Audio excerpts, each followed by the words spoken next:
사무엘상으로 들어가도록 하겠습니다. 한나와 브닌나의 스토리가 나오면서 아이를 갖지 못하는 한나가 마음에 한이 맺히고 한이 맺혀가지고 괴로운 장면들이 1장 8절까지 나옵니다. 그죠? 근데 6절에 좀 특이한 내용이 나와요. 여호와께서 그에게 임신하지 못하게 하심으로. 하나님께서 좀 막으신 것도 있었어. 9절 갈게요. 그들이 실로에서 먹고 마신 후에 한나가 일어나서 그때 제사장 엘리는 여호와의 문설주 곁 의자에 앉아 있더라. 그때 이제 제사장이 엘리라고 하는 인물입니다. 제사장. 한나가 마음에 괴로워서 여호와께 기도하고 통곡을 했대. 통곡을. 그렇죠? 이 마음 아시겠습니까? 소원하여 이르되 망군의 여호와여, 만일 주의 여종의 고통을 돌보시고 나를 기억하사 주의 여종을 잊지 아니하시고 주의 여종에게 아들을 주시면 내가 그의 평생에 그를 여호와께 드리고 삭도를 그의 머리에 대지 않겠습니다. 나시린에 대한 기도예요. 나시린. 사사기에서 봤지만 나시린의 그 조건이 있어요. 그래서 머리를 깎지 않는다, 포도주를 마시지 않는다, 포도로 된 건 먹지 않는다, 또 이제 죽은 사체를 만지지 않는다, 뭐 이런 게 있어요. 그리고 이제 오랜 시간 동안 기도를 했죠. 그러니까 한나가 옆에 엘리 제사장이 지나가면서 이 여자가 대낮부터 술 취했나? 술 취했으면 빨리 집에 가세요. 막 이렇게 이야기하니까 한나가 여종이 술 취한 게 아니라 마음에 한이 많아서 이렇게 그 기도를 한 것뿐입니다라고 이야기를 하는 내용들이 나오죠. 그러니까 엘리가 그래 뭐 그렇구나. 하나님께서 내게 허락하시기를 원하노라 하면서 이제 집에 가라 이런 이야기를 하는 거죠. 지금까지 내용이 이제 1장의 초반부에 나온 스토리죠. 사무엘상, 그러니까 이제 역사서죠. 역사서. 이스라엘에 이제 어디로 왔어요? 이 사람들이 이제 가나안 땅 들어왔어. 가나안 땅 들어와서 막 우여곡절을 겪죠. 뭐 사사기를 통해서 그것을 겪고, 사사기 속에서 또 피어나는 그 보리밭의 사랑 이야기도 우리가 읽었고, 또 읽었는데 이제 이 사사기의 좀 이제 끝으로 가요. 마지막 사사가 사무엘입니다. 사무엘. 이스라엘의 마지막 사사. 이 사무엘이 출생하기 전에 있었던 일이 자기 엄마가 임신 못해서 괴로운 여인의 이름으로 나오는 겁니다. 9절에 그리 아침 일찍 일어나 여호와 앞에 경배하고 돌아가 라마의 자기 집에 이르러 엘가나가 그의 아내 한나와 동침하며 여호와께서 그를 생각한지라. 한나가 임신하고 때가 이를 때 아들을 낳아 사무엘을 낳았습니다. 그래서 사무엘을 어떻게 하죠? 여호와께 드리는 거죠. 그죠? 그래서 어느 정도 양육을 해가지고 24절 젖된 후에 그를 데리고 올라갈 때 수소 3마리와 또 이 수소 3마리를 데려갈 정도면 이 남자가 잘 살았어. 좀 부자였어, 부자. 보통은 이제 어린 양, 염소, 이게 중산층인데 수소 정도면 이제 유지였죠, 유지. 아무튼 수소 3마리와 밀가루 한 에바, 많이도 가져가네. 포도주, 많이 가져갑니다. 그래서 그들이 수소를 잡고 아이를 데리고 엘가나에게 가서 한나가 이르되 응답으로 제가 아들을 낳았습니다. 그래서 얘를 하나님께 내가 이렇게 드리기를 원합니다. 그리고 2장이 사실은 중요해요. 2장 7절 가면 여호와를 가난하기도 하시고 보하기도 하시고 낮추기도 높이기도 하시고 진토에서 일으키기도 하시고 빈공한 자를 걸음에 올리기도 하시고, 그 다음에 또 9절에 가니까 거룩한 자들의 발을 지키실 것이고 흑암 중에 잠잠하게 하시고 이길 사람이 없고 여호와를 대적한 자 산산이 깨어질 것이고 그 우리로 그들을 치실 것이고 땅끝에 심판을 내리시고 자기 왕에게 힘을 주시고 자기 기름 부은 뿔을 높이시고, 이런 찬양과 같은 기도를 합니다. 이게 어떤 의미가 있냐면, 이게 처음에는 한나의 기도는 어떤 기도였냐면 자기 한 맺힌 기도, 아이 한 명 달라고 하는 기도. 근데 이제 아이를 가졌잖아. 그리고 이제 하나님을 단지 그래서 기쁨으로 높인다라는 의미보다 이 장면은 아이를 낳지 못하는 이스라엘의 모습으로 우리가 볼 수 있는 거예요. 앞에 룻기는 뭐죠? 가뭄. 하나님의 은혜가 끊어진 가뭄의 모습인 거지. 가뭄. 그리고 이 지금 시작할 때의 모습은 뭐냐면 아이를 가져야 되는 나이인데 아이를 갖지 못하는 답답한 이스라엘의 상황들을 지금 보여주는 거예요. 그리고 더 핵심적인 거는 이 기도를 하면 할수록 결국에는 이 한나의 기도는 어디로 올라가냐면 하나님의 나라를 향하는 기도를 하는 거예요. 그러니까 이 땅에, 이스라엘 땅에 사사기를 겪고 말씀이 끊어지고 말씀의 은혜가 없는, 그래서 영적인 기근과 기갈에 걸려있는 허덕이는 이스라엘을 향해서 하나님 이 땅에 구원자가 되어주시고 다시 이 땅을 통치해 주시고 다시 이 땅에 왕이 되어주시고 다시 이 땅에 하나님의 사람들을 일으켜달라는 그런 기도를 하는 거예요. 사실은 한나는. 그러니까 한나가 물론 본인이 기도할 때는 처음에 그런 기도는 몰랐겠지만 그 영이 기도할 때 어떤 기도를 하냐면 성령이 도와주세요. 기도할 때. 우리도 마찬가지야. 우리도 나의 문제를 가지고 사실 기도를 하잖아요. 그죠? 그게 뭐 어떤 이사든 뭐 어떤 뭐 취업이든 막 기도를 해. 근데 이게 정상 은혜 받는 기도를 하게 되면 어떻게 되냐면 기도하다 은혜를 받아 성령을 받아. 그러면은 기도가 바뀌어 이게.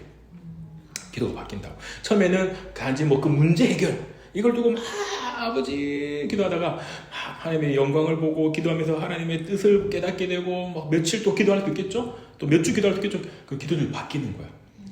내가 처음에 이런 기도를 안 했는데 다른 기도를 해. 제가 이제 그 상황을 다 받아들일게요. 내가 이제 그 상황을 못 받아들여. 근데 어제 시간 좀 지나니까 내가 그 상황을 이제 받아들일 수 있겠어요. 그러니까 사람의 변화가 일어나는 거예요. 그래서 기도를 그 문제점들을 계속 기도하면서 하나님 뜻이 무엇인지 우리는 물어봐야 되는 거예요. 기도할 때. 그러니까 우리가 기도할 때 하나님 내 지금 문제가 이래요. 내 문제 이렇게 되면은 계속 그런 우리는 그 문제에 갇혀버려 가지고 빠져나오지도 못해. 그러면은 우리 감옥에 살게 돼. 근데 그게 아니라 하나님 내 이 문제 하나님 어떻게 해야 될까요? 근데 너무 답답해 힘들어. 근데 하나님 뜻을 알게 해주세요.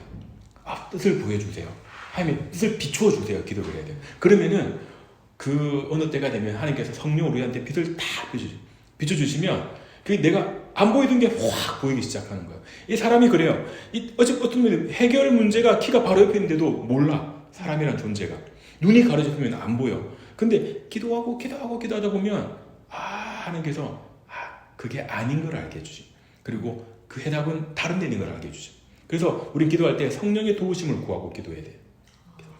하나님 도와달라고. 하나님 내 문제는 이 문제인데 하나님 보시기에 어떤지도 물어봐야 되고 내 생각은 이 수준인데 하나님 보시기에 어떠신지 알게 해달라고. 그래서 내가 하나님의 뜻이 뭔지 깨닫게 해달라고 기도를 해야 돼요. 그래서 내 수준에서 내가 자멸할 수밖에 없어. 인간은 자기 수준에서 결국에는 허덕허덕하다가 이게 알고 보면 일어서 보면은 물이 무릎밖에 안 오는 물인데 거기서 빠져 죽는다니까. 살려달라고 호적거리다가 이게 사람의 존재예요. 그래서 털고 일어나야 돼. 그럼 하나님께서 물이 발목밖에 안 오는 거네 이거 알게 되는 거예요. 그러니까 내가 대학 때 이제 졸업 과제를 막 준비하고 있었는데 졸업 과제가 우리는 이제 디자인과다 보니까 보기에는 안 그렇게 보이지만 전 그림을 했던 사람입니다. 디자인과다 보니까 막 하고 있었는데 이 과제가 잘 안 풀려.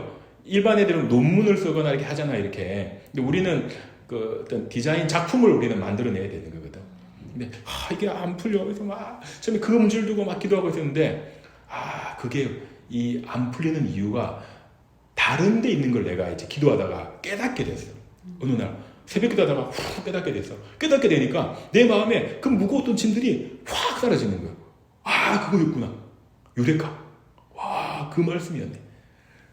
그 말씀이었네. 그러니까 너무 가벼워지는 거야. 콧노래가 나오는 거지. 그러면서 과제가 순식간에 막 해결이 되더라고. 앉아가지고. 그러니까 우리가 그런 거예요. 이게 앞으로 기도할 게 되게 많겠죠. 뭐 아이를 위해서도 기도를 하고 또 누구를 위해서 기도를 하고 막 그래야 돼. 그러면은 처음에는 그 문제를 가지고 하나님께 올려드리지만 하면서 우리가 절대 까먹으면 안 되는 게 하나님께서 빛을 비추어 주셔서 하나님의 뜻이 무엇인지 우리가 알게 해달라고 기도를 해야 돼. 이 어떤 일에 대해서 어떤 이런 거에 대해서 하나님께서 우리의 그릇이 되면 그걸 딱 보여주실 때가 와요. 그게 훈련받는 시간입니다. 그 정도 보면 됐고요. 아무튼 그래서 한나는 그런 기도를 하면서 하나님의 영광을 돌리는 기도로 마무리를 짓습니다. 그리고 2장 12절 가면 아주 특이한 장면이 나오죠. 이제 아주 반대지, 문학적으로 아주 이제 상극의 내용들이 나와요. 여기서는 사실은 한나는 뭘 기도했냐면 이 폐허가 된 이스라엘, 사사기 때 폐허된 거 보이셨죠? 미가 집안에 매간매직하는 제사장의 문제와 뭐 단 지파, 그리고 또 그 이후에 레위 지파, 또 베냐민 지파의 민족 상장 막 이런 거 다 봤잖아요. 근데 이렇게 막 엉망진창된 나라 속에서 이 한나는 이스라엘의 하나님 되심과 하나님의 영광을 위해서 이제 기도로 마무리를 짓지만 실상 여기 12절부터 보면 이 엘리 제사장의 아들들은 행실이 아주 나빴다라고 나와요. 그러니까 이 제사장이죠. 이 레위인이야, 레위인. 이들이 결국에는 원인이었던 원인. 얘들은 뭘 해요? 좋은 고기 있으면 걸러가지고 자기들이 다 먹고, 그리고 또 그 시중 드는 여인들하고 동침을 하고, 여호와 앞에 17절에 죄가 심히 컸다. 그 여호와의 제사를 멸시했다. 또 이게 옆에 뭘 적어놔야 되냐? 이름 가인. 가인의 이름을 적어놔야 되겠죠. 창세기 때 기억나세요? 가인이 아벨, 그죠? 가인이 결국에는 아벨을 죽이죠. 자기 재산은 안 받아준다 그거야. 아벨 재산 받아주고. 그 뭐가 있겠어요? 뭐 가인이 하나님 좋아하는 양을 안 바쳐서? 아니야. 그 사람이 하나님 재산을 멸시했던 거예요. 멸시. 성경에 우리가 전체적인 맥락을 보면서 그걸 알아야 돼요. 또 넘어가면 출애굽기에 보면 그 아론의 자녀 그 아들들이 잘못된 불을 바치다가 하나님 다른 불을 들이다가 제단에 불에 떨어져서 죽죠. 통구이가 돼버리잖아. 하루아침에 산송장이 돼버리잖아. 그 뭐죠? 여호와의 제사를 멸시했던 거예요. 그걸 아주 우리가 함축적으로 아주 이제 그 모습을 딱 보여주는 거죠. 그리고 18절 사무엘은 어렸을 때 세마포 옷을 입고 여호와 앞에 섬겼더라. 이제 얘가 아마 젖되고 이제 좀 왔으니까 한 6, 7세 정도의 온 것 같아 보니까. 그리고 어머니가 매년 드리던 제사를 드리던 때 남편과 올라가서 작은 거로 땅을 쥐어다 주고 엘리가 엘가나와 그의 아내에게 축복하며 이르되 여호와께서 이 여인으로 말미암아 내게 다른 우사를 주사 이가 여호와께 간구하여 얻어 바친 아들을 대신하게 하기를 원하노라 하였더니 그가 집에 들어가며 이제 한나가 더 많이 낳았습니다. 세 아들과 두 딸을 낳게 하고 하셨고 이에 사무엘은 여호와 앞에 자라니라. 옆에다가 또 뭐라 적어놨냐면 욥기라고. 욥기 읽어보셔서 욥기는 또 좀 많이 읽어보세요. 물론 우리 또 인생에 고난이 오면 욥기를 찾을 수가 있는데 욥기에서도 욥이 엄청 잘 나간 인물이었죠. 그쪽 땅에서 뭐 유지고 막 부자고 아이들도 뭐 잘생기고 딸들은 미스 코리아고 뭐 아들들은 뭐 또 변호사 뭐 의사 막 이런 데고 그런데 하루 아침에 애들이 다 죽어. 전 가족이 뭐 자기하고 와이프 빼고는 다 죽어버려 그냥. 자기 뭐 수백억이던 재산도 다 날아가 버려. 그 자기는 남은 게 결국에는 몸에 이 피부병과 온몸에 그냥 종기와 뭐 악창과 그냥 욕창과 이런 게 이제 나가지고 사람이 그냥 차마 눈 뜨고 볼 수 없는 비참한 모습까지 떨어진. 그러니까 그렇게 잘 나가던 부자가 그러니까 친구들 다 떠나가고 나중에 이제 자기 와이프마저 여호와를 저주하고 죽어라 라는 말까지 남길 정도로 그런 이제 그 인생의 완전 지하실 뭐 100층까지 파고 내려갔다가 결국에 하나님께서 그 중간 어떤 이런 그 친구들이 찾아오죠. 엘리바스 뭐 이렇게 찾아와가지고 그런 여러 가지 대화를 통해서 이 문제의 원인이 어디에 있나, 이 고난의 원인이 도대체 어디서부터 시작되어 계신가, 나의 잘못 때문인가, 아니면 또 환경의 문제인가, 하나님이 잘못하셨나, 여러 가지 이야기를 하다가 결국에는 나중에 이제 하나님 뜻을 알게 되죠. 깨닫게 되죠. 아, 그게 하나님 뜻이구나. 그 다음에 어떻게 됩니까? 다 회복이 나요. 또 건강 다 들어오고 아이들 또 다 낳았는데 애들이 또 다 뭐 엄청 잘 예쁘고 미스 코리아고 막 이런 애들 낳고 막 모델 낳고 막 애들 그 다음에 또 다 복권 다 되죠. 그런 장면을 그린 게 욥기입니다. 다음에 좀 안 보셨으면 꼭 한번 읽어보시고, 이걸 욥기 시편 잠언 전도서, 이건 이제 시가서는 또 이제 틈틈이 읽어보세요. 시가서는. 근데 이제 여기서도 한나의 삶에서도 처음에는 정말 이렇게 아이 못 낳는 그냥 한이 절절한 여인이었다가 또 하나님 기도하면서 이 사람이 뭘 봤냐면, 나의 이 아이 낳지 못함은, 나의 이렇게 그 빈궁한 삶과 나의 이렇게 한 맺힌 삶은 하나님의 마음이 여기 있었구나. 하나님도 같겠구나. 하나님도 하나님의 은혜가 이 땅에 미쳐져야 되는데 말씀이 통하지 않고 말씀을 버리고 떠나간 이스라엘 백성을 향해서 하나님 이렇게 답답하시겠구나를 한나가 깨달은 거예요. 그러면서 한나가 다시 하나님의 영광이 하나님의 은혜가 이 땅에 임하고 하나님의 참 백성이 이 땅에서 일어나기를 원합니다라고 하나님을 향하는 기도를 하는 거예요. 그 기도가 열리니까 삶이 이제 변화되기 시작한 거죠. 제가 아까 기도 잠시 몇 번 이야기했지만 우리가 기도할 때 잘못하는 게 하나님 내 기도 제목 1번, 2번, 3번, 4번, 5번 있어요. 이거 해결해 줘야 되고 알았죠? 이게 하나님 협박하는 기도하는 거예요. 우리가 하나님 이렇게 하면 안 돼. 근데 이게 엄청 이런 실수를 많이 해요. 교회 가면 하죠. 이런 기도 많이 하죠. 교회 가면 기도 제목 나누면 1번부터 3번까지 기도 제목 뭐 있고 이사가 어떻고 남편 직장이 어떻고 저떻고 그래 안 해요? 그런 거 안 하나? 되게 너무 좋은 교회 다니고 계시는구나. 훌륭한 교회시네. 사실 뭐 많은 교회는 그렇게 하고 있습니다. 또 우리 속장 모임하고 구역 셀 모임하면 그런 게 주종을 이루죠. 근데 기도 훈련을 좀 잘못 받아서 그래. 그래서 기도는 나의 기도로 시작하지만 그 하나님 고리를 걸어야 돼. 하나님 은혜의 고리를 하나님 뜻을 보여주십시오. 하나님 내 문제에 하나님 뜻을 비추어 주십시오. 내가 못 깨닫습니다. 그래서 하나님 개입해 주셔야 됩니다. 그래야지 내가 이 땅에서 그 발 밟고 있지만 내가 하나님의 영광을 봐야지 하나님 백성으로 내가 자랄 수가 있는데 내가 하나님 은혜 안 보여주시면 나는 여기에 있는 늪에 빠져가지고 죽을 수밖에 없는 거예요. 그래서 성령으로 나를 보여달라고 기도를 해야 됩니다.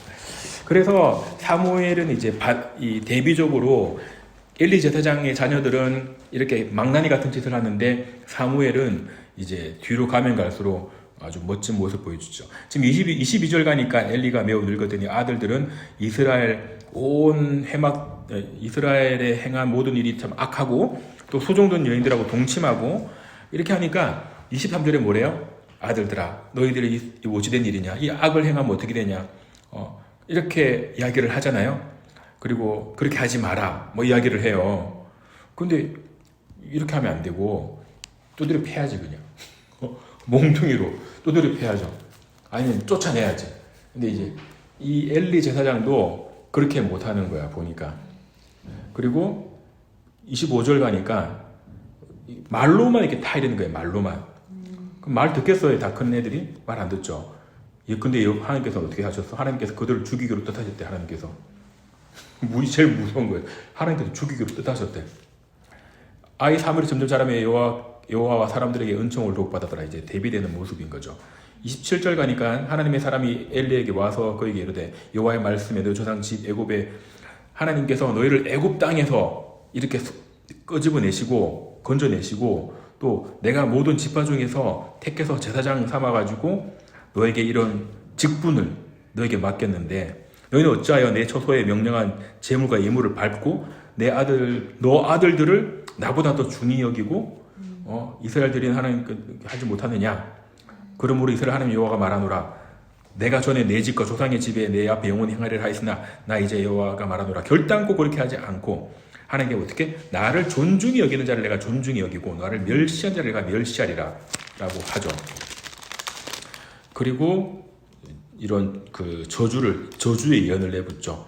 33절 가니까 내 제단에서 내가 끊어지지 아니할 내 사람이 내 눈에 쇠잔하게 되고 내 마음을 슬프게 할 것이고 내 집 출산하는 모든 여자가 젊어서 죽고 내 아들 홈리와 비나스도 한 달에 다 죽을 거야. 세죠. 35절 내가 나를 위해서 충실한 제사장을 일으킬 거야. 그는 내 마음과 내 뜻대로 그를 위해서 견고한 집을 세울 것이고 나의 기름 부음 받은 자 앞에서 영구히 행하리라. 사무엘을 내가 세우겠다 이야기하시죠. 36절 그리고 내 집에 남은 사람이 각기 와서 은 한 조각과 떡 한 덩이를 위해서 그에게 엎드려 이르되 청하노니 내 제사장 직분 하나를 맡겨 내게 떡 조각을 먹게 하소서 하리라 하셨다 하니라. 하나님의 어떤 사람이 어찌 보면은 무명의 어떤 사역자죠. 무명의 사역자가 와가지고 이런 예언을 하고 이제 가버린 거야. 그럼 어떻게 해야 돼? 그 엘리가 회개를 해야 돼요. 내가 하나님보다 내 자식을 더 높였구나. 내 자식들이 저렇게 행악을 저지르고 다니는데 내가 옳은 그걸 안 했구나. 지금 연결되잖아요. 사사기에서도 결국 레위인들, 말씀을 맡은 자들이 그 말씀의 가르침, 그 말씀을 이렇게 해야지 된다, 하면 안 된다라고 하면 정확하게 말을 안 하니까, 그런 역할을 안 하니까 이스라엘 백성들이 방자히 행하는 거죠. 이스라엘 백성들이 방자히 하나님 들고 다 떠나버리죠. 그래서 하나님의 말씀을 맡은 자들이 그 책임이 참 커요. 특별히 이제 우리 보시면 교회 또 사역자들이 또 그런 역할을 또 하고 있죠. 그래서 사역자들은 말씀 연구를 진짜 많이 해야 돼요. 그래서 그 이 뭐 구역이나 이런 그 사람들도 자주 돌아봐야 되고, 전화도 하고 또 집에 신방도 하고 막 이래야 돼요. 근데 그렇게 안 하고 그냥 주일날 딱 보고 그냥 아유 할렐루야 아멘 할렐루야 아멘 인사하고 막 이 정도로 하면은 그건 내가 보기에는 풀타임 사역자, 돈 받고 일하는 사람으로서의 역할이 좀 문제가 많다라고 저는 생각을 합니다. 3장 가겠습니다. 하나님께서 첫 번째 불렀어요. 엘리는 좀 나이가 들어서 눈이 참 침침하고 이제 어두워서 나이가 많이 들었다는 거죠. 그리고 또 운동을 많이 안 하셔가지고 또 아마 뱃살도 많이 나오시고 그랬던 것 같아요. 그런데 이제 이것도 하나의 장면이죠. 눈이 침침하다 이런 것도 결국 하나님의 영광을 보지 못하는 엘리 영적인 상황들을 또 비유적으로 또 보여주는 모습을 볼 수도 있고, 하나님께서 3번 부르십니다. 6절 부르시고 8절 부르시고 하나님 다시 부르시고, 그러니까 세 번째 이제 찾아갔죠. 엘리 제사장한테. 그러니까 그래? 그럼 이건 하나님 부르시는 것 같아. 그래가지고 만약에 한 번 더 그런 소리 들리면 이렇게 말해라. 종이 듣겠습니다. 말씀하옵소서. 10절에 9절에. 그런데 이제 그런 말씀이 다시 들렸던 거죠. 그리고 11절 가니까 여호와께서 사무엘에게 이르시되 보라 내가 이스라엘 중에 한 일을 행하리니 그것을 듣는 자마다 두 귀가 울리리라. 내가 엘리의 집에 대하여 말한 것을 처음부터 끝까지 그날에 그에게 다 이루리라. 내가 그의 집을 영원토록 심판하겠다고 그에게 말한 것은 이는 그가 아는 죄악 때문이니 이는 그가 자기 아들들을 저주를 자청하되 금하지 아니하였습니다. 이게 첫 번째 문제죠, 그죠? 자식이 문제가 있는데도. 두 번째, 그러므로 내가 엘리 집에 대하여 맹세하기를 엘리 집은 죄악은 제물로나 예물로나 영원히 속함을 받지 못하리라 하였노라 하시니라. 이 아들들의 죄악이 뭐라고 그랬죠 아까? 여호와의 제사를 멸시한 거. 이게 뭐냐면 그 직분을 맡고 있잖아요. 맡고 있는데 하나님을 아주 우습게 여긴 거예요. 얘들은 하나님을 아주 우습게. 이게 그래요. 15절 이 사무엘이 아침에 누웠다가 이 사무엘은 이 중대하고 엄중한 말씀을 들었어요. 되게 마음이 무겁겠죠. 나이가 아주 어릴 때였죠. 이 말씀 이제 말을 못 하고 있었죠. 그러니까 엘리가 사무엘을 불렀죠. 야, 어젯밤에 여호와께서 뭐라고 하시니? 말해봐. 그러니까 당연히 애가 말을 못 하죠. 이 집을 작살낸다고 하시는데, 그러니까 너 숨김없이 말해야 된다. 말하지 못하면 말 안 하면 너 하나님께서 너에게 벌 내리실 거예요. 벌. 참 노인분이 참 애들 협박하는 것도 참 가지가지로 아시죠. 18절 사무엘이 그에게 이르되 상세히 말하고 조금도 숨기지 않고 말했어요. 그러니까 뭐라고 해요? 반응이 18절에 그가 이르되 이는 여호와의 신이 선한 대로 하실 것이니라 하니라. 이런 말을 하는 거예요. 이렇게 말하면 안 되지. 어떻게 해야 돼? 어이구 회개를 해야죠. 회개. 어이구 진짜 그런 말씀하셨어? 내가 미쳤네. 내가 머리를 뜯어야 되지. 우리가 구약에서 보면 제사장들이 어떻게 해요? 화로다 내가 죽게 되었다 하면서 막 옷을 찢고 머리를 뜯고 막 이런단 말이에요. 이 제사장들은 표현할 때 가장 이렇게 어떤 자신의 그 분노나 아니면 이런 걸 표현할 때 감정적으로 옷을 찢는 행동을 하는데 그렇게 하지 않는 거죠. 자기 문제를 생각하지 않는 거지. 19절 사무엘이 자라매 여호와께서 함께 하시고 그 말이 땅에 떨어지지도 않게 하시고 단에서부터 베엘세바까지 온 이스라엘 사무엘을 선지자로 세우심을 이번 줄을 알더라. 여호와께서 실로에 나타나시되 여호와께서 실로에 여호와의 말씀하신 사무엘에게 다시 나타나시니라. 지금 10절에 보니까 사무엘에게 이제 그렇게 말씀하셨어. 그리고 이 말씀 너가 전하는 말을 듣는 자마다 내가 이스라엘 중에 한 일을 행하리니 귀가 울리게 하리라. 그러니까 사무엘이 결국에는 이제 이스라엘 사사로 세워집니다. 그 이후에 이제 엘리 제사장 가문은 몰락을 합니다.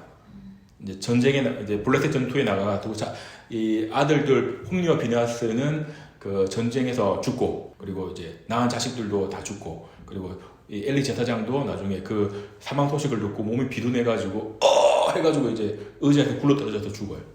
아주 이제 정말 가문이 몰락하게 되는 거죠. 그 몰락의 사실은 배경은 뭐죠? 이 제사장들, 이 말씀이 떨어지는데 이 말씀을 흘려보내지를 않는 거예요.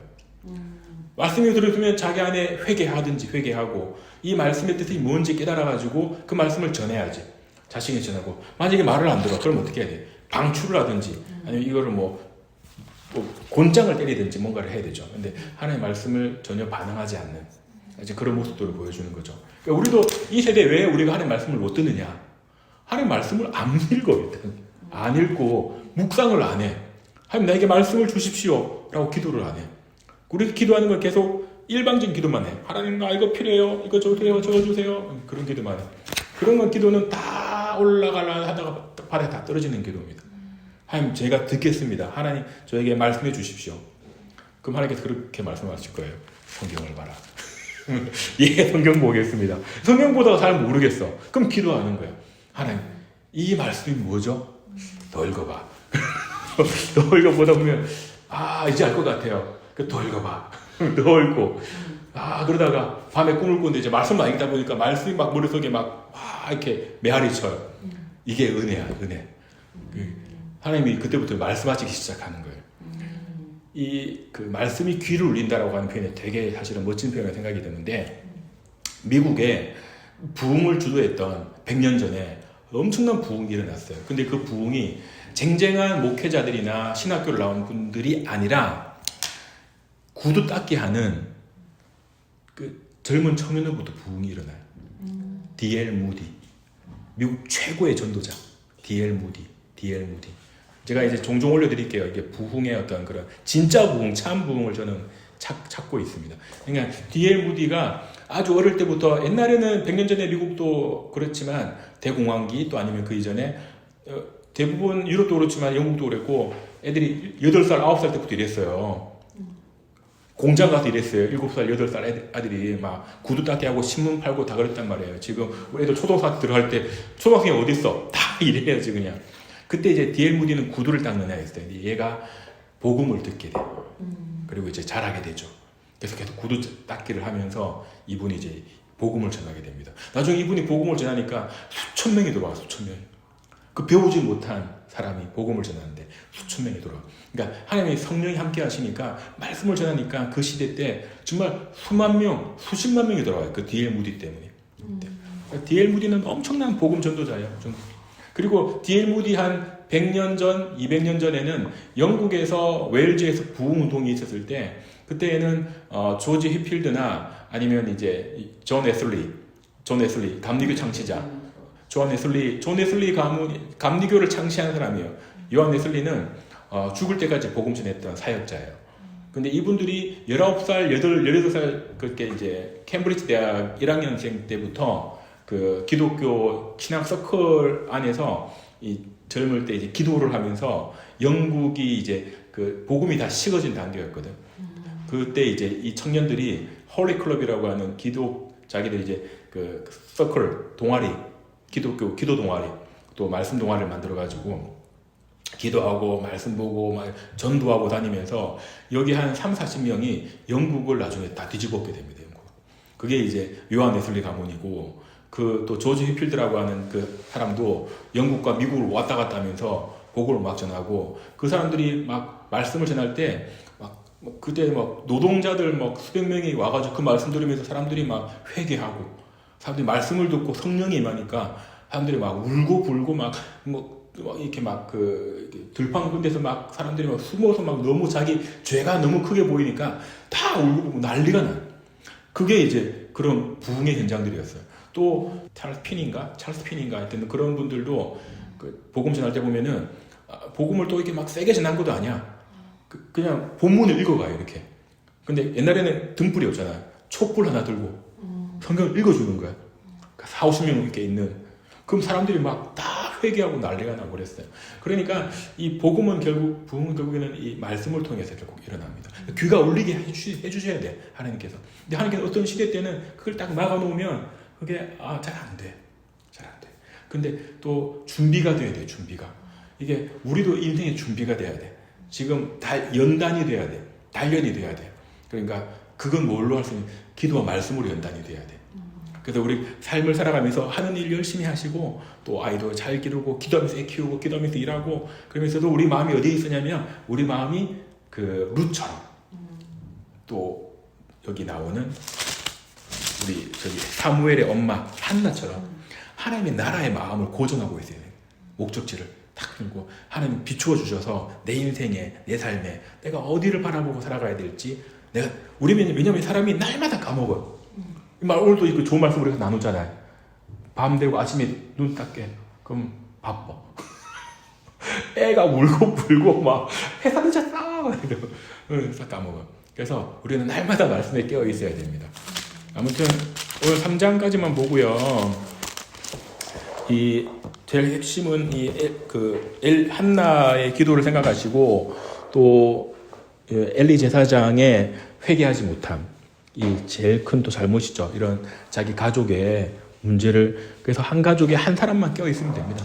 그래서 또 와서 기도하고 하나님께서 우리 가정에 은혜를 달라고 또 나에게 빛을 비추어 주셔서 빛을 비추시면 그때부터 막 보여요. 기도할 때 해달라고 기도하고 그렇게 또 한 주간 보냈으면 좋겠습니다. 기도가 마치도록 할게요.